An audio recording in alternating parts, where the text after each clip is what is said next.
அப்ப மல்லிகார்ஜுன கார்கே பேசுகிறார். அவர் ஆந்திரம் பீகாருக்கு மட்டும் பக்கோடா ஜிலேபி தந்திருக்கக்கூடிய மத்திய அரசு மற்ற மாநிலங்களுக்கு வெறும் தட்டை மட்டுமே நீட்டியுள்ளது அப்படின்னு அவர் சொல்லுகிறார்.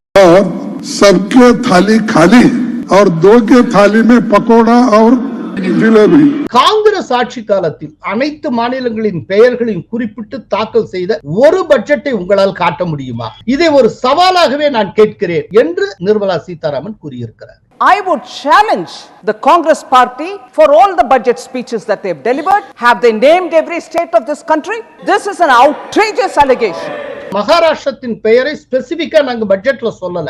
ஆனால் அந்த மாநிலத்துக்காக ரூபாய் 76,000 கோடி மதிப்பிலான திட்டங்கள் அறிவிக்கப்பட்டுள்ளன. Port in Vadavan in Maharashtra, 76,000 crores have been announced for that project. Maharashtra's name was not taken in the vote on account, nor was it taken yesterday. But does it mean that we've ignored Maharashtra?